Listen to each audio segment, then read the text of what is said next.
What is blocking the love in your marriage?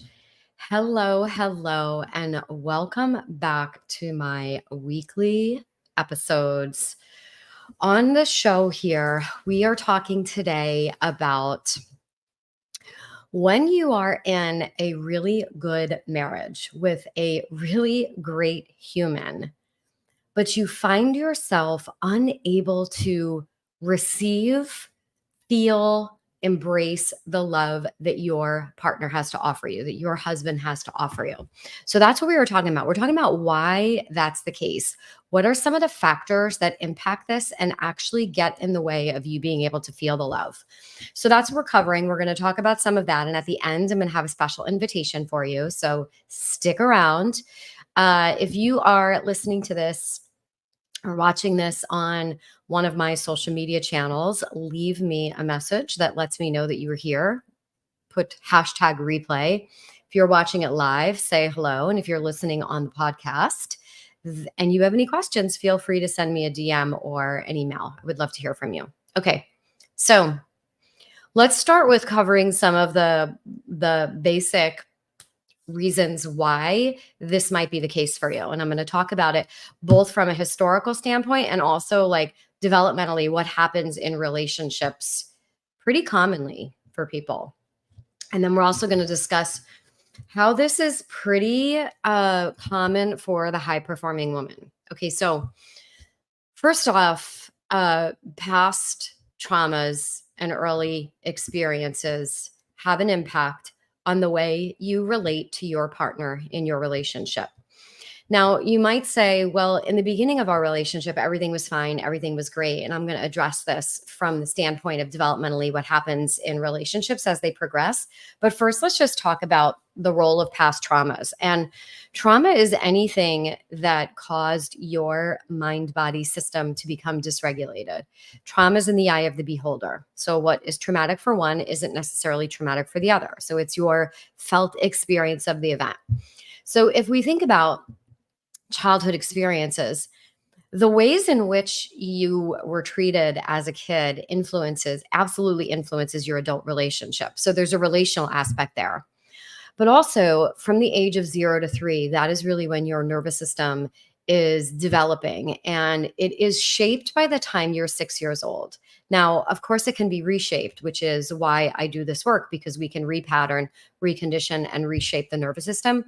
But by the time you're 6, whatever is patterned in there is in there, which includes any kind of childhood experience, good, bad, indifferent, includes traumas, includes the way that you related to and your parents related to you or your primary caregivers, as well as your siblings. So, for example, if you grew up in a home where uh, you were to be seen and not heard, or not seen and not heard, you're likely going to have an experience of your feelings being invalidated or the love being inconsistent or conditional, which is going to contribute to trust issues, trust in yourself and trust in the other.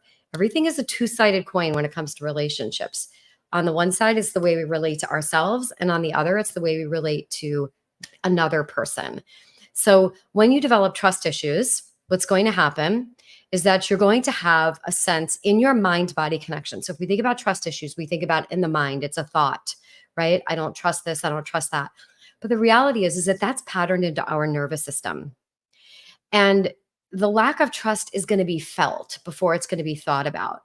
And it's going to be felt in your body as a feeling of not safe, a feeling of danger.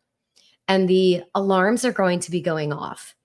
That is one of the hugest factors that blocks your ability to fully receive love in your relationship. Love is a give and take, it's a giving and a receiving. And if you have issues around trust, it's going to block the love, regardless of how amazing your husband is. You can have the most incredible husband who, if there is no one else that you would ever trust, it would be him. Like he is the one on paper. And yet you still can't feel safe enough to trust enough to fully receive the love. Therefore, you block it. So this is a big one. Okay. So, and many women who are raised this way become a high performing woman become a type A woman, become a woman who really strives for success, for perfection, all of that. So keep that in mind. Now, another example, if we think about past traumas, is going to be also previous relationship trauma. Any kind of painful experiences you had in the past relationships, any relationships, okay? I'm specifically talking romantic, but could also be really deep friendships that you had. Any kind of betrayal or loss is going to cast long shadows on new partnerships. So this is going to be woven into the fabric of how you relate to your next partner until you change it. Okay. So let's just hear that. Many women say, this is who I am. And I'm going to say, yes, this is who you are until you change it. Right. So it's going to be who you're going to be in every relationship from here on out until you actively and intentionally work on changing it, which is what we're here to do. So let me talk a little bit about attachment styles, because this is another factor that inhibits and blocks your ability to receive love. So, quick overview, because I have other episodes that dive into attachment. Quick overview: the four main attachment styles. We have the secure, and then we have the insecure, which is divided up into the avoidant, the anxious, and the disorganized. The disorganized is a blend of the anxious and avoidant. Okay, so secure is what it is. They're comfortable. Secure people are comfortable in their skin. They can communicate their needs. They know what they want. There's lots of self-trust. Generally speaking, the securely attached is not blocking love. They're fully receiving it. Those who are blocking love are going to be those who experience avoidant, anxious, or disorganized attachment. Now, there is a way in which the anxious, the avoidantly attached, you pull away from closeness and vulnerability, particularly when a relationship gets serious, which is why for the avoidantly attached in the beginning of every new relationship, everything is amazing because the stakes are not so high. The relationship is not serious. The reality has not set in yet. So everything feels amazing. You're not going to pull away. So many women will say to me, but in the beginning, I felt great. Like, what happened? There must be something wrong with him or the relationship. And it's like, no, that is the natural trajectory for the avoidantly attached.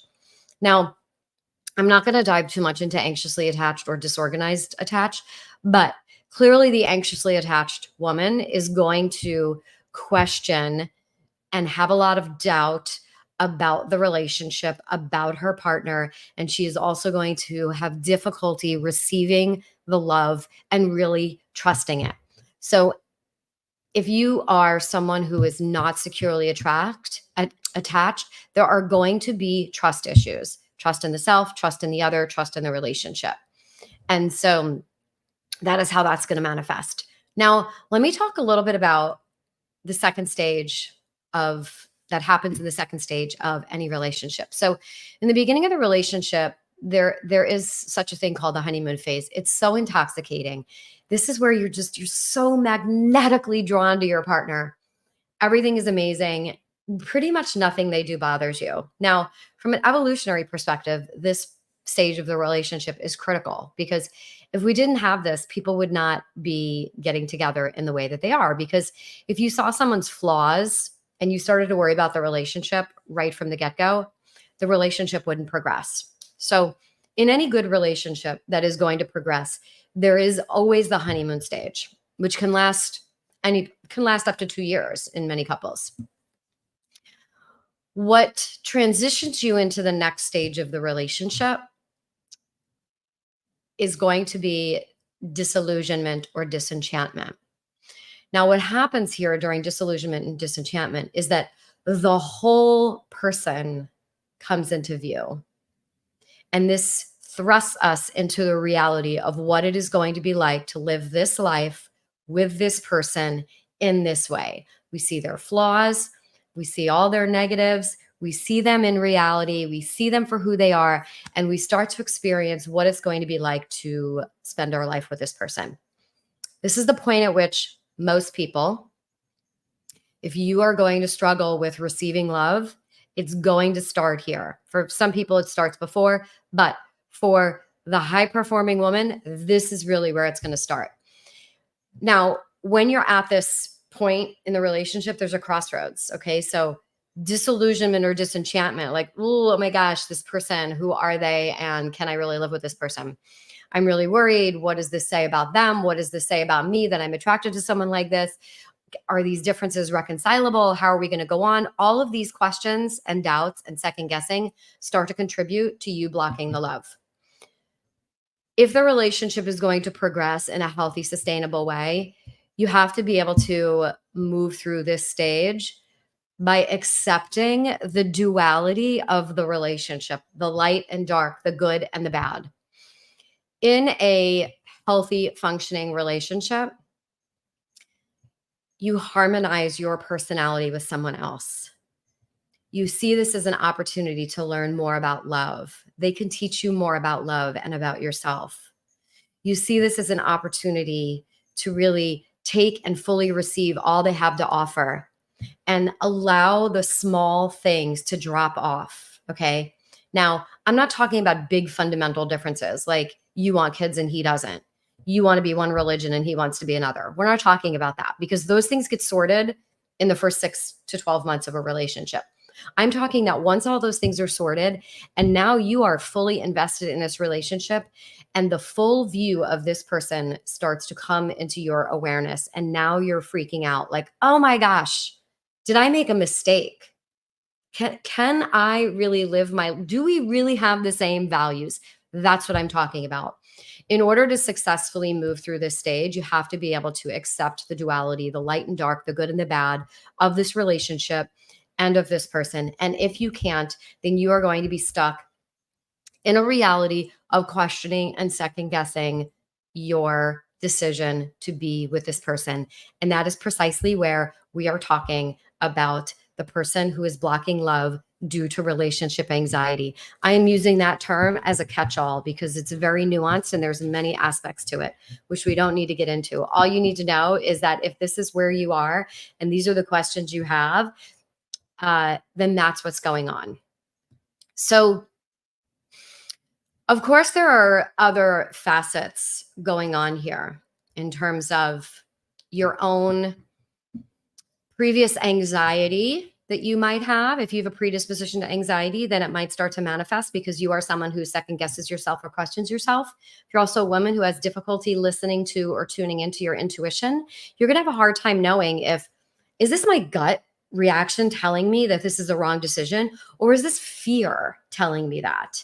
Now, it's very hard to tune into that if you are someone who lives in your head, if you are someone who is performance driven, if you are someone who hangs out more on the type A side, it's going to be really, really difficult to be able to discern what's fear and what's your gut telling you.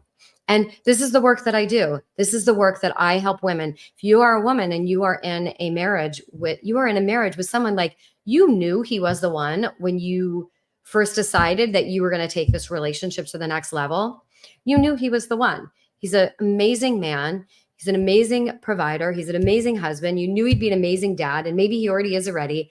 And on paper, everything looks perfect, and yet you're questioning it.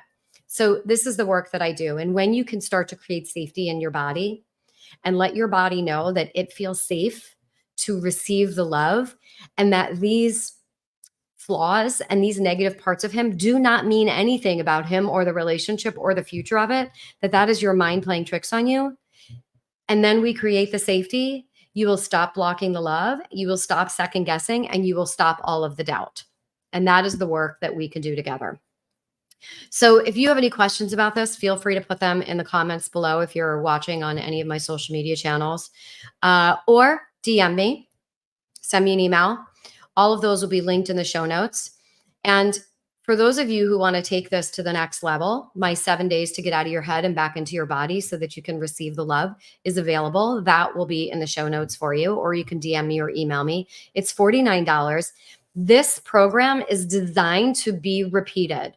Okay, so whenever we are working to repattern our mind-body connection, it is not a one and done. It is the repetition that allows you to deeply shift and deeply repattern and recondition those default responses that you're having.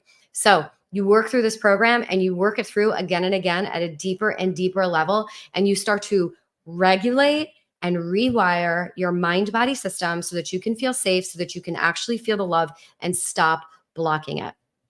That is all for today, and I look forward to seeing you in the next episode.